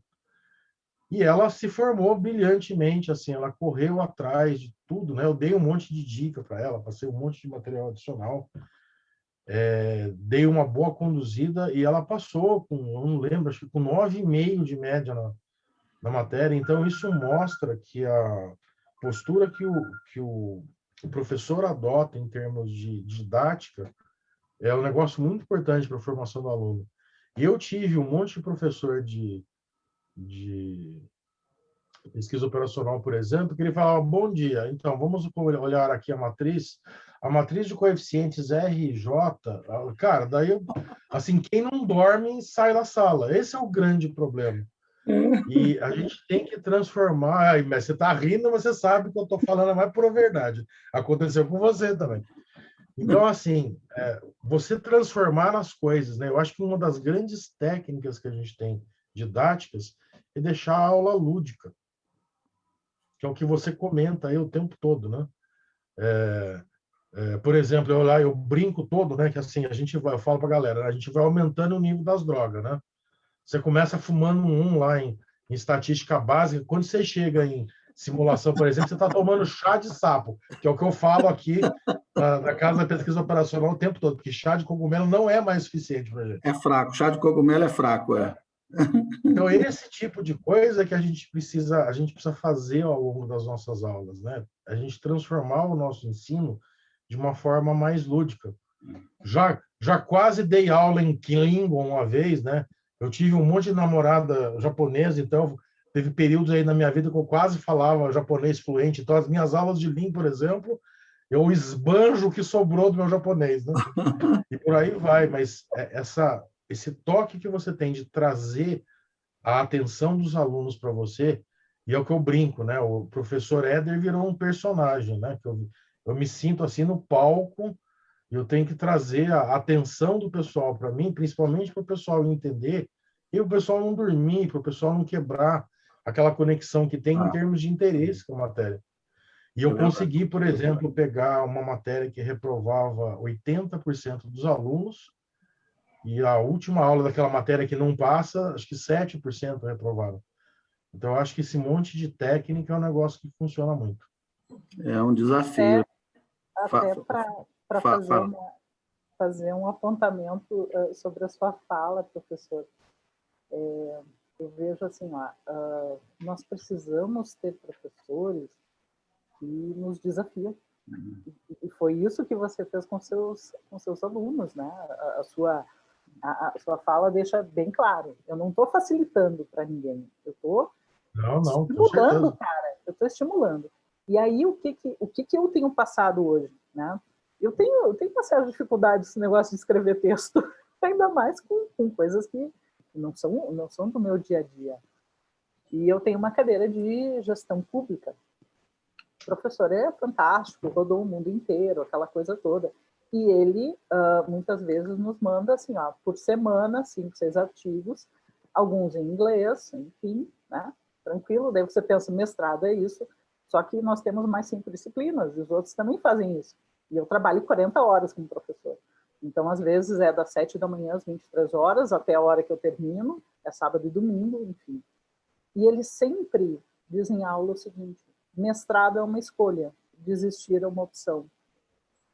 Os alunos encaram isso como o auge da prepotência.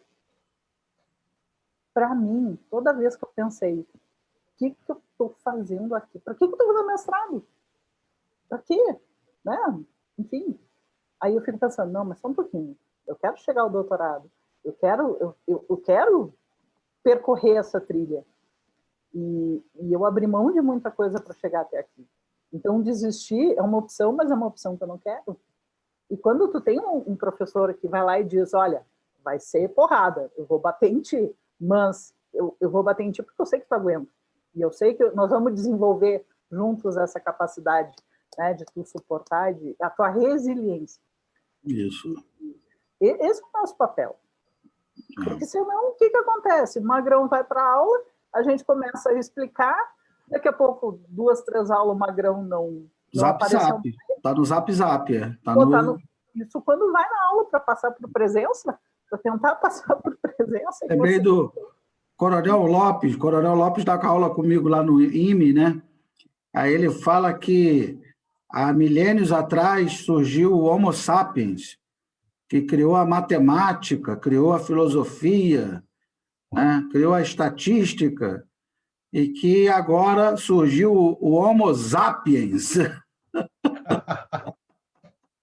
O Homo sapiens não consegue aprender mais nada, porque ele só fica no Zap. Aí o nosso desafio de fazer meme para ser compartilhado. O Coronel Lopes é uma figura. Não, mas é isso, gente. Mas Isaac levantou a mão, acho que Isaac queria falar alguma coisa. Fala aí, sim, senhor mestre, sim, senhor.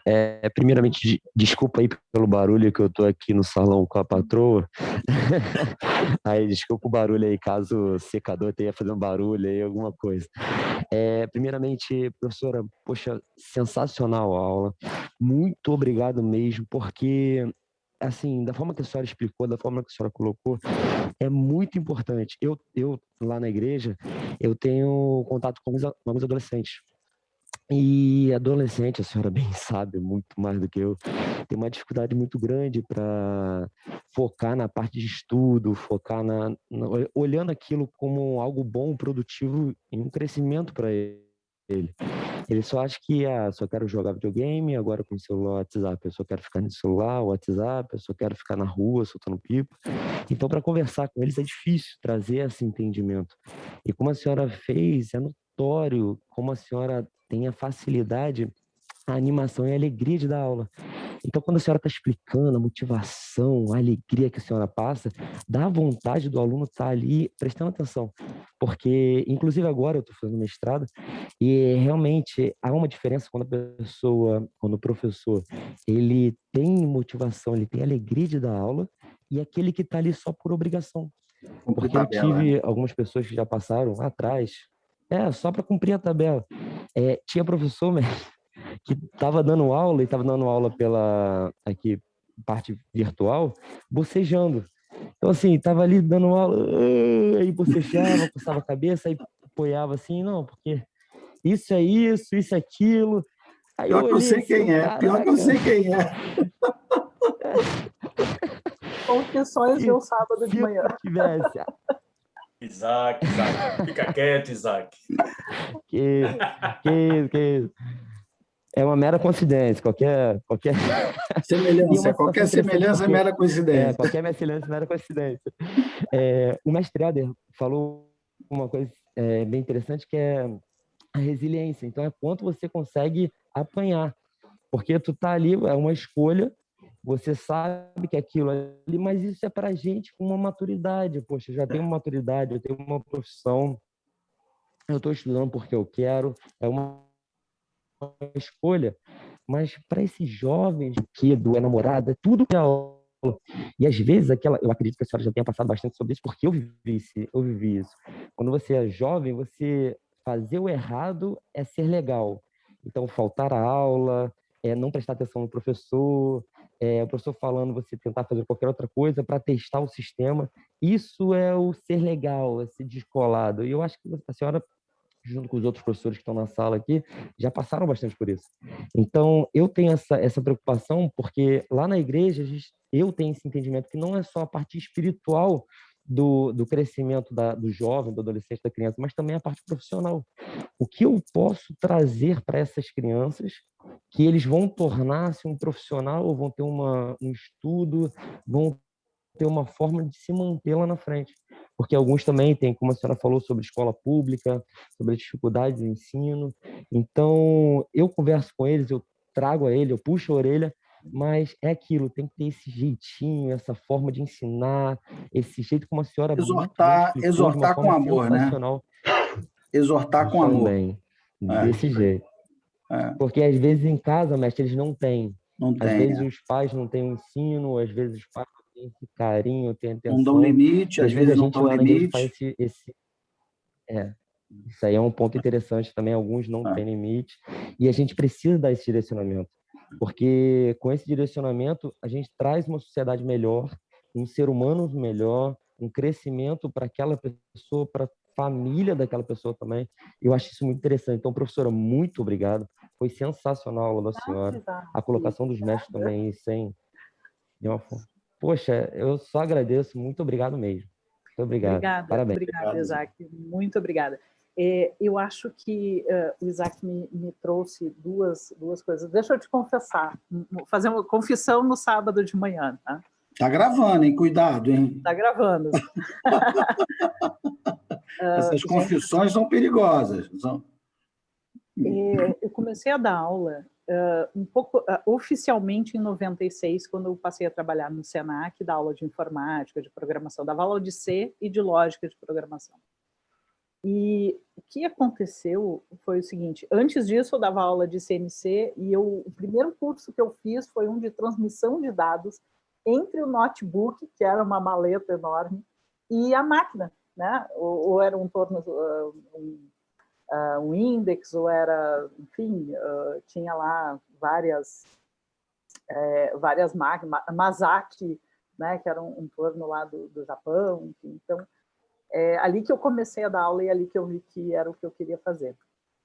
Só que desde esse momento até a primeira terça-feira de agosto de 2019, eu nunca tinha dado aula para adolescentes. E aí eu fui substituir uma professora no Instituto Federal e comecei a dar aula de introdução à economia. E eu me preparei, e aconteceu, aquela coisa toda. Eu cheguei na sala de aula e foi 1h40 de tortura que eu fiquei pensando, meu Deus do céu, isso não é para mim, porque eles não paravam quietos.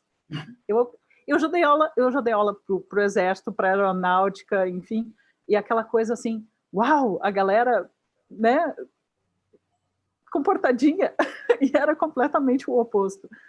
E aí o que aconteceu? Eu disse, meu Deus do céu, eu não posso desistir, porque se eu desistir dessa disciplina, eu vou ter que desistir das 3 do noturno, que é o curso superior.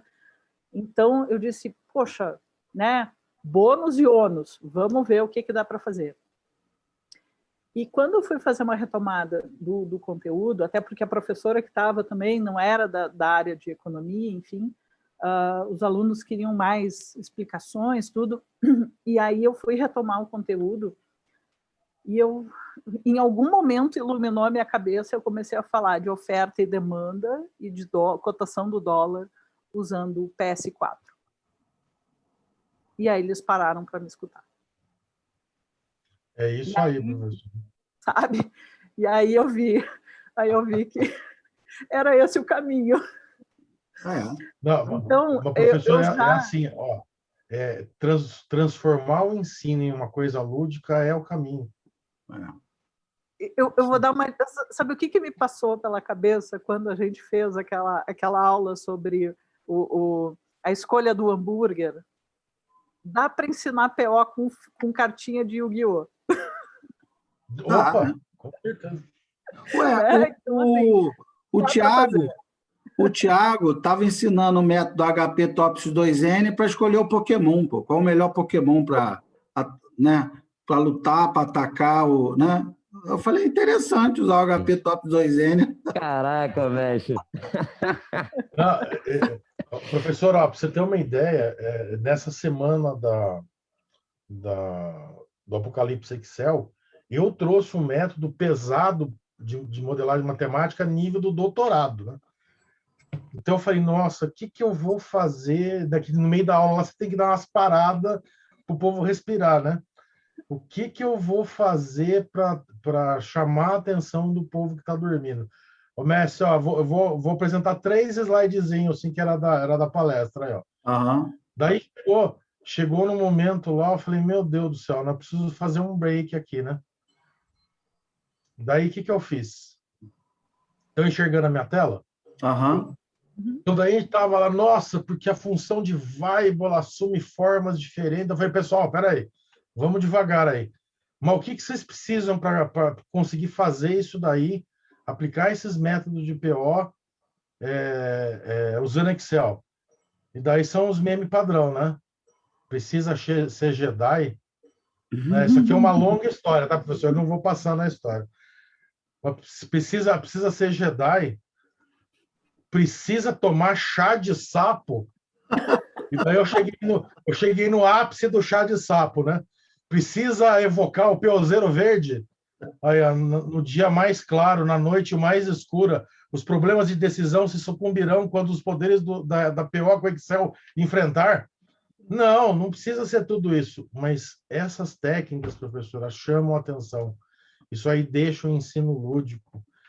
Isso daí facilita a gente conseguir explicar as coisas, garantindo que o pessoal tenha atenção no assunto que a gente está fazendo. Então, tudo que a gente estava brincando antes de gravar é verdade, tá? Tá tudo aí. Tá tudo comprovado. Nem que ele não entenda, né, professor Helder? Ele pode morrer feliz, né? Opa! Ele vai ser abatido sorrindo. Então, mas a sacada é transformar a experiência do ensino numa experiência lúdica, o que é isso? Agradável, né? Uma experiência agradável. Agradável. Agradável. que a gente não pode deixar, e que o nosso aluno... eu fico pensando assim, meu Deus do céu, alguém chegar na minha aula por obrigação, alguém só chegar na minha aula porque tem que dar um jeito de passar naquela disciplina, eu não estou agregando, né? Então, isso para mim me afeta. Eu sei que tem muita gente, ok, tranquilo, mas se um aluno não entende, uau, eu fico angustiada. E eu passei por uma experiência agora com essa história de gestão de pessoas. Eu falei sobre liderança. Eu para líder, não sou muito, né? Não é minha praia. Meu negócio assim é outro. Mas eu consegui falar de uma forma sobre liderança, sobre carreira, sobre uma série de coisas, não só no papel do gestor, mas também do profissional que precisa cuidar da sua carreira, que precisa... E o aluno que, justamente lá em gestão financeira, ele me olhava meio torto. E quando eu vi ele na lista de chamada, eu disse, vai ser problema esse cara aqui. Né? Porque até eu, gestão de pessoas, não é bem a minha praia, daqui a pouco vai dar algum problema aqui. Esse cara vai reclamar de alguma coisa. O cara me esperou no final da aula. E eu, vamos ver o que ele quer, né? E ele simplesmente disse assim, professora, aquela sua aula de liderança mudou meu conceito. Olha, eu resolvi investir na minha carreira, eu sei onde eu quero chegar e eu vou atrás. Não sei como, mas eu vou descobrir como é que é. Então, é esse estímulo, sabe? É esse estímulo. Vamos lá, é difícil, mas eu sei que tu vai. Tá aqui uns vídeos do YouTube lá aprender como é que é a média móvel. E professor, e mais do que isso, né? Eu tive uma experiência recente também que eu vejo de como que o educador pode mudar a vida das pessoas, né? Eu não sei se vocês estão vendo atrás de mim aqui, tem uma katana, né? Por que ela está aí? Porque eu sou eu sou um dos dirigentes de um centro espírita e o pessoal sabe lá que eu treino tudo. Eu lembro que um dia, uns 2 anos e meio atrás, um padre me procurou. Achei muito estranho, né? Me falou, olha, eu trabalho com uma comunidade de crianças carentes e a gente precisa criar uma forma de trazer eles, tirar eles da marginalidade. Falaram que você dá aula de Aikido. Você não quer dar aula de Aikido pra gente? Falei, topo. Isso aí acabou sendo interrompido com a pandemia, né? Mas o que aconteceu? Eu comecei a dar aula de Aikido para uma comunidade que eu confesso que eu tinha medo de chegar perto do lugar lá que eu dava aula no começo. Mas aí, assim, então, eu comecei a ensinar Aikido de forma lúdica, né? De novo. E daí, professor, eu lembro que um dia, fazia mais ou menos 1 ano atrás, 1 ano depois do que eu estava dando aula lá, o padre veio conversar comigo. Eu falei, vou tomar uma bronca, né? E ele falou, você sabia que 99% dos seus alunos, eles literalmente, ao fim da vida deles, ia ser no tráfico de drogas? E tem um monte de gente aqui querendo estudar, querendo saber matemática, querendo seguir a carreira como professor de educação física. E daí que eu caí na real, né? Então, isso é um impacto gigante que a gente consegue fazer nas pessoas, na sociedade, principalmente para a gente ter um país melhor. Então, o grande caminho, a grande estrada que a gente tem para fazer toda essa transformação é fazer educação. Então, a gente tem uma obrigação gigante de fazer o melhor trabalho possível. Por exemplo, eu, além de fazer doutorado lá na USP, eu tenho uma atividade pesada com o mestre Marcos no IME, eu fiz uma matéria recentemente com ele. Eu sempre faço questão de entregar muito mais do que me pedem, porque justamente é essa postura, é conseguir fazer transformação, é conseguir mudar a vida das pessoas, é construir uma sociedade e um país melhor. É isso aí. Isso está na nossa mão, sem sombra de dúvida. Eu acho que o Eric queria falar alguma coisa. O Eric está aí? Acho que ele levantou a mão, acabou passando. Sim, mestre, eu estou aqui. Fala tá aí. Estou ouvindo. Eu recomendo para a turma aqui dos professores assistir a semana do Thiago que passou agora sobre educação. Tem muito tema interessante lá. Ah, é? Apesar a Paty aí compartilhou bastante conteúdo, tivemos muito conteúdo similares e no final da semana nós formamos um grupo aí para Para discussão, discutir esses. para continuar o tema, isso.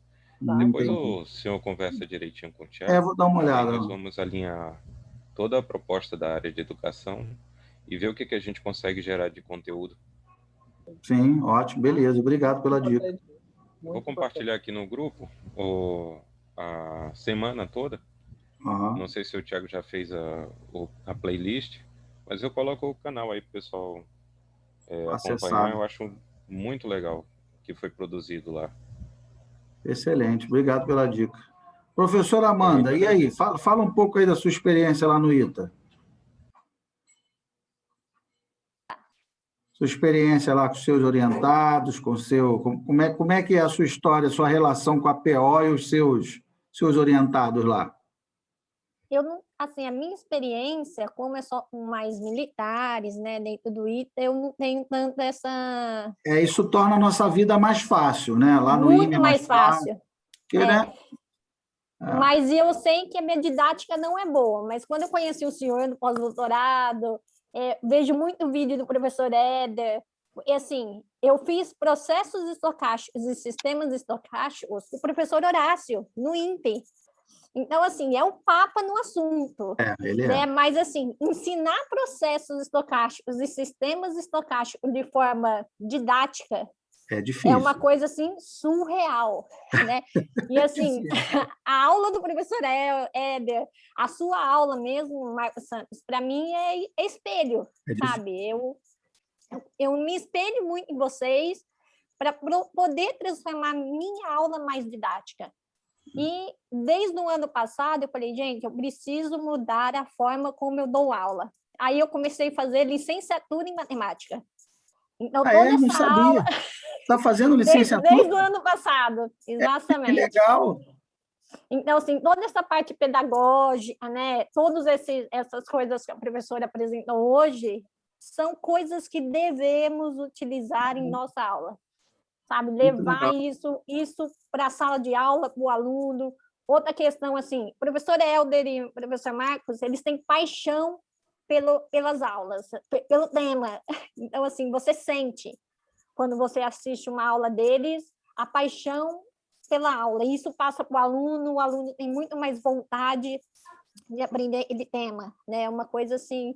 E a empatia, eu acho que falta muito empatia. É verdade. A pessoa se colocar no lugar ali, naquele aluno, é o que a professora falou, né? Você tem que conhecer seus alunos, né? Para você dar aula mesmo. Então, assim, eu estou aqui aprendendo com vocês, porque, assim, faz um ano eu estou fazendo licenciatura, essa parte pedagógica mesmo, para mim, está sendo difícil, porque é muita leitura. É verdade. É uma coisa assim, e saiu totalmente no meu escopo, sabe, na minha zona de conforto, sabe, mas é uma coisa que eu tenho certeza que eu vou utilizar nas minhas aulas. E esse exemplo da professora Amanda é muito bonito, muito bacana, porque ela já fez o pós-doutorado em PO, né? Ela é graduada, fez o mestrado em PO no ITA, fez o doutorado, fez o pós-doutorado, e agora voltou para fazer uma graduação. É muito difícil a gente ver isso, né? Uma pessoa que já alcançou um nível tão alto, voltar lá atrás para a graduação, né? Eu conheço poucas pessoas que fizeram isso, por isso que eu fiquei até impressionado. É muito bacana o seu exemplo, pô. É isso mesmo, parabéns.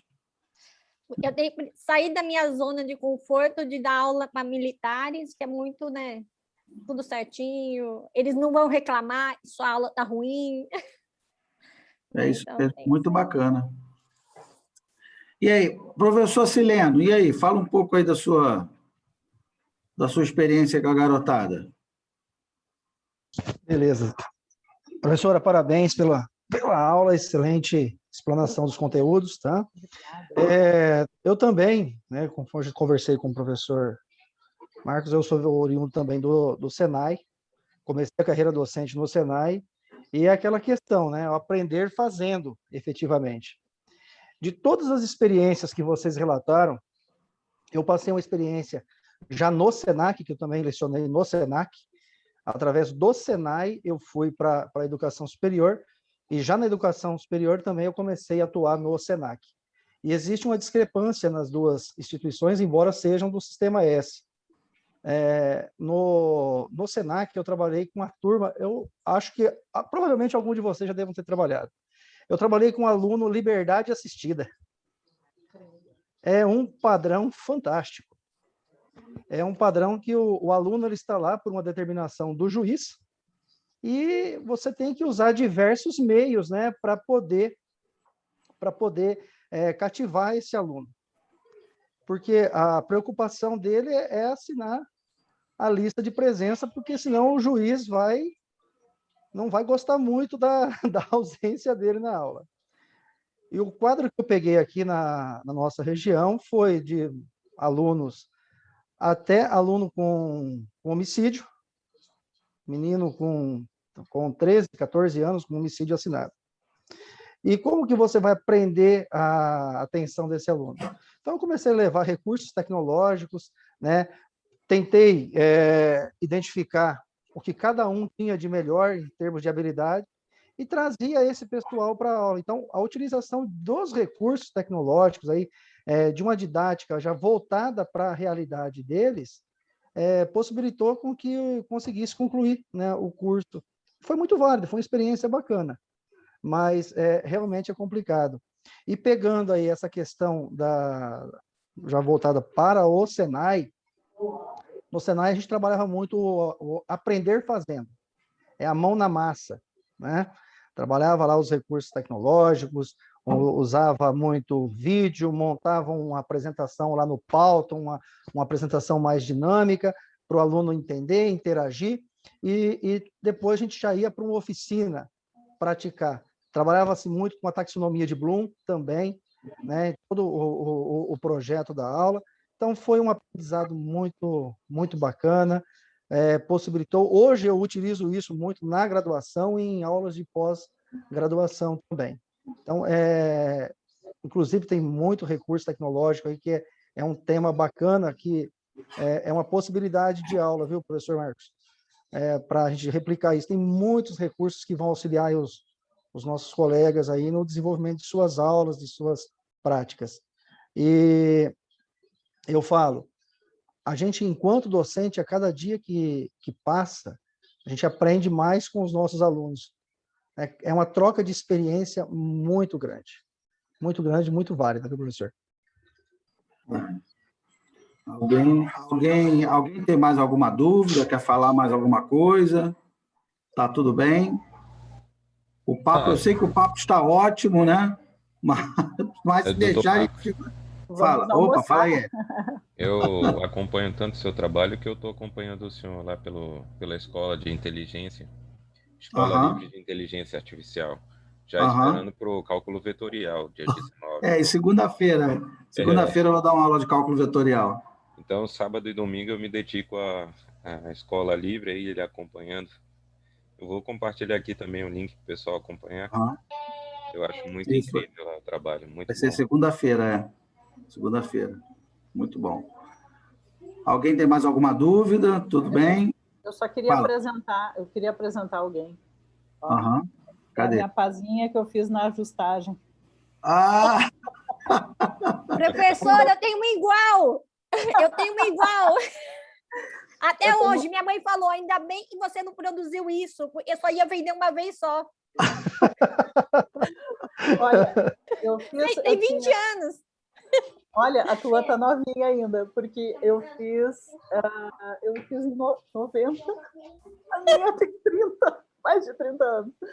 Eu tenho a morsa, né? A morsinha, tem um martelinho e a pazinha. Martelinho eu tenho da faculdade. Gente, vai um mate aí. Tem a betoneira, professora? A primeira coisa que eu fiz na ajustagem foi um octógono, né? Foi tipo uma peça de 8 lados, e eu lembro que um vértice ficou num canto, outro ficou no outro, o negócio ficou todo torto, cara. Eu até joguei fora esse negócio. A Moça era a 15ª peça do projeto. Ia de 1 a 16. E a Moça você fazia pequenas peças que no final ela tinha que se casar, né? E esse era o drama. Isso.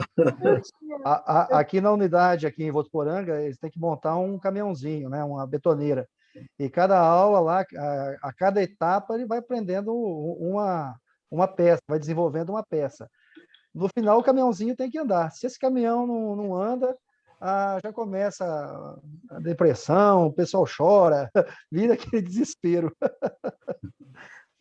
Eu tive uma colega que fez a porquinha, nota 10. Porquinha. E as pecinhas da Moça tinham lá uma porquinha. A gente fez o parafuso, fizemos tudo, né? Desde o início. Mas, gente, assim, ó, nossa, honrada de estar aqui com vocês, de estar com... Olha, eu estou num baile do Império aqui. Bem, minha gente. Muito obrigada mesmo.